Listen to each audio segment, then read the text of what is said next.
सप्रेम साहेब, बंदगी साहेब। नमस्कार, मेरा नाम है विकास कबीर और आप देख रहे हैं वी कबीर विचार द्वारा प्रस्तुत वृत्तांत। यह वृत्तांत विशुद्ध रूप से सद्गुरु कबीर साहेब द्वारा अपने परम शिष्य धनी धर्मदास जी साहेब को सत्योपदेशित सत्य ज्ञान पर आधारित हैं। वृत्तांत के इस प्रकरण में हम वर्णन करने जा रहे हैं सद्गुरु कबीर साहेब का त्रेतायुग में रावण के पास जाना व उसके अहंकार का मर्दन कर उसे फटकार लगाना।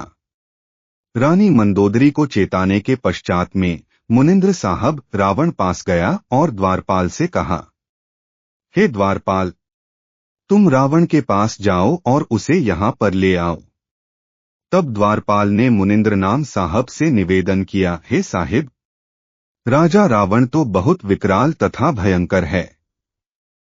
रावण में भगवान शंकर की शक्ति समाहित होने से उसे कतई किसी का डर नहीं है और वह किसी की सुनता ही नहीं। रावण बहुत अहंकारी और क्रोधी है। अगर मैं यह जाकर बोल दूंगा कि तुमको द्वार पर कोई साधु बुलाते हैं तो निश्चित समझो कि वह मुझे पल भर में मार देगा।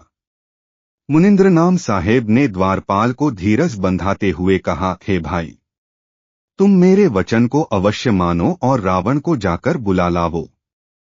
मैं तुम्हें विश्वास दिलाता हूं कि रावण तुम्हारा बाल भी बांका नहीं कर सकेगा। मेरे सत्यवचनों पर तुम अवश्य विश्वास करो और रावण के पास चले जाओ और उसे बुलाकर ले आओ।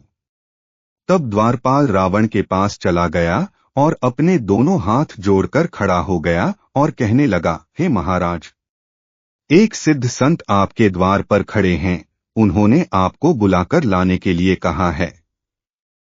जब द्वारपाल से रावण ने मुनिंद्र नाम साहब के संबंध में सुना तो रावण को द्वारपाल तथा सद्गुरु मुनिंद्र नाम साहब पर बहुत क्रोध आया और द्वारपाल से रावण क्रोध भाव में बोला, ऐ द्वारपाल, तेरी बुद्धि भ्रष्ट हो गई है। तेरी बुद्धि को किसने हर लिया है जो तू मुझे उस साधु फक्कड़ के कहने से बुलाने के लिए दौड़कर आ गया। ऐ द्वारपाल, तुझे मालूम नहीं, शिव के पुत्र गजानंद व कार्तिकेय भी मेरे दर्शन नहीं कर सकते, जबकि वह भिखारी मुझको बुला रहा है। बड़े आश्चर्य की बात है। रावण जरा सोचकर द्वारपाल से पूछता है, ऐ द्वारपाल, बता तो सही, वह साधु कैसा है? उसका स्वरूप कैसा है? उसका तुम ठीक तरह से वर्णन करके कहो। उसकी पोशाक कैसी है? तब द्वारपाल ने रावण से सद्गुरु मुनिंद्र नाम साहेब के स्वरूप व भेष के संबंध में कहा, हे राजन, उन सिद्ध पुरुष का स्वरूप एकदम सफेद सुंदर व आकर्षक है तथा उनके गले में सफेद रंग की माला है एवं उनका तिलक भी गहरा सफेद है। उनका रूप चंद्रमा के समान सुशोभित हैं तथा उनके वस्त्र सफेद अर्थात एकदम उजले हैं। जिस समय द्वारपाल द्वारा मुनिंद्र नाम साहब के स्वरूप की भूरी भूरी प्रशंसा रावण को सुना रहा था, रानी मंदोदरी ने और ज्यादा प्रशंसा करते हुए रावण से कहा, हे स्वामी, वास्तव में जैसा द्वारपाल कहता है, सत्य पुरुष का स्वरूप उससे भी ज्यादा प्रशंसनीय है। रानी मंदोदरी ने अपने पति रावण से निवेदन करते हुए कहा, हे पतिदेव, अब आप शीघ्र ही जाकर उनके चरण पकड़ लो, जिससे आपका लंका में शासन स्थायी हो जाए। हे स्वामी, आप अभिमान व मान बड़ाई को छोड़कर उन सत्य पुरुष के चरणों में अपना माथा टेक दीजिए, आपका उद्धार हो जाएगा। जब द्वारपाल से भी अधिक मंदोदरी ने मुनिंद्र नाम साहब की महिमा का वर्णन रावण के सामने किया, तब रावण को और भी ज्यादा क्रोध आ गया, मानो जलती हुई आग में घी डाल दिया गया हो। क्रोधवश रावण हाथ में नंगी तलवार लेकर मुनिंद्र नाम साहब की ओर यह कहते हुए चला कि अभी जाकर उसका सिर काट दूंगा। ऐसा तलवार मारूंगा कि उस भिखारी का सिर धड़ से अलग होकर गिर पड़ेगा। देखता हूं कि वह भिखारी मेरा क्या बिगाड़ सकता है। जहां पर सद्गुरु मुनिंद्र नाम साहब थे, वहां लंका का राजा रावण दौड़कर जा पहुंचा और 70 बार सद्गुरु के सिर को काटने के लिए तलवार चलाई, फिर भी मुनिंद्र नाम साहेब का बाल भी बांका नहीं हुआ। मुनिंद्र नाम साहेब ने एक तिनके की ओट लेकर रावण को देखा, तब भी रावण बहुत शक्ति के साथ तलवार चलाता रहा, परंतु रावण से तिनका भी नहीं कटा। तिनके की ओट मुनिंद्र नाम साहब ने इसलिए लिया था कि राजा रावण अहंकारी था।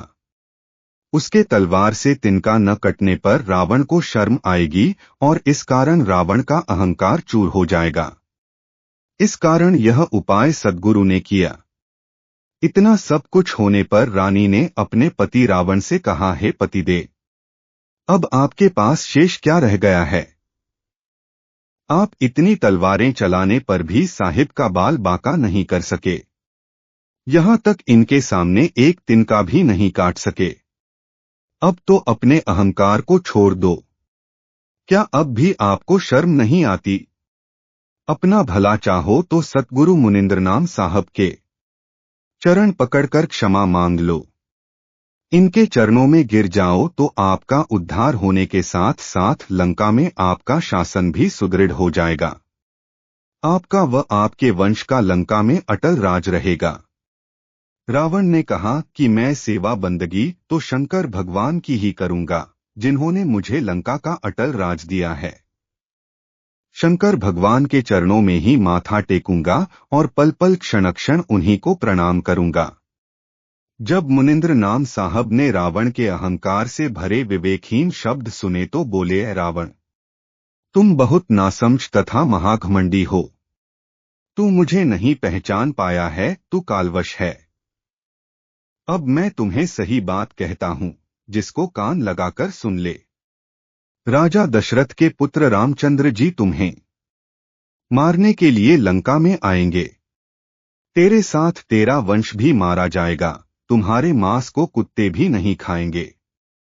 सद्गुरु कबीर साहब धर्मदास जी से कहते हैं कि मुनिंद्र नाम साहब ने रावण को खूब फटकारा। रावण समेत सभी परिवार एवं प्रजाजन दंग रह गए। फिर मुनिंद्र नाम साहब अवध नगर अयोध्या के लिए लंका से चल दिए। वृत्तांत के इस एपिसोड में इतना ही। इसके अतिरिक्त यदि आप इस विषय में अपनी कोई बात, राय या सुझाव हमसे साझा करना चाहते हैं तो कमेंट बॉक्स में अवश्य कीजिएगा। इन्हीं शब्दों के साथ बहुत बहुत धन्यवाद। सप्रेम साहेब, बंदगी साहेब।